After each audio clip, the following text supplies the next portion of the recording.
Te damos la bienvenida a la segunda sección. A continuación veremos la introducción a la narración gráfica y sus componentes. Después de conocer los orígenes de la narración gráfica, su desarrollo y el papel tan importante que ha desempeñado dentro de la cultura, nuevamente vamos a definir qué es la narración gráfica.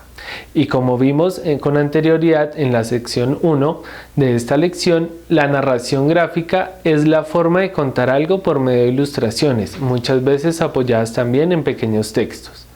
Y ahora debemos preguntarnos, ¿qué es susceptible a ser contado? Pues bien, prácticamente podemos narrar cualquier tipo de historia, real o ficticia, como por ejemplo algún evento del pasado, algo que creamos pasaría en el futuro, un sueño que hayamos tenido, inventarnos historias sobre personajes y lugares ficticios, etc. Pero entonces, ¿cómo se pueden contar esas historias? Lo primero que se debe tener en cuenta es el grado de verosimilitud, que es la capacidad que tienen las historias para ser creídas dentro de su contexto. Por ejemplo, si contamos algo que nos sucedió esta mañana al momento de tomar el transporte e indicamos que en el paradero estaba junto a nosotros un hombre de sombrero y gabardina que unos segundos más tarde se convirtió en un superhéroe que voló hacia el otro lado de la calle y salvó la vida de un perrito que iba a ser atropellado por un vehículo, poca gente nos creería que esa historia es real, pero si tomamos esa misma historia y le damos el tratamiento merecido dentro del carácter de ficción, se convierte en algo verosímil dentro de su contexto. Otro ejemplo de verosimilitud puede ser dentro de una historia de corte fantástico, donde aparezcan magos, hadas y dragones, donde sus personajes se enfrentan a fuertes ejércitos blandiendo sus espadas y hachas. Pero si en determinado momento de esa historia entra el protagonista en una motocicleta y en lugar de sacar su espada desenfunda un revólver, la historia pierde su credibilidad y pasaría a ser algo inverosímil. Mas, sin embargo, tampoco se puede afirmar que no se puedan contar historias completamente inverosímiles, pues dentro de su incredibilidad, la historia tendría verosimilitud, y ese es el caso de muchas historias que son parodia de otra. Tipos de historia.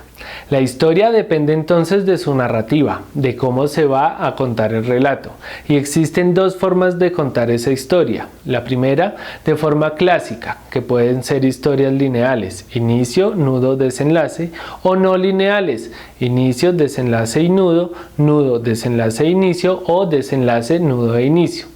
La segunda forma de contar historias es de estilo contemporáneo y se divide en dos, bajo la teoría de los planos autónomos, que son pequeñas historias en una gran historia, en donde muchas veces esas historias no necesariamente se entrelazan entre sí, y la otra forma de contar historias en el estilo contemporáneo es mostrando la misma historia desde los diferentes puntos de vista de sus personajes.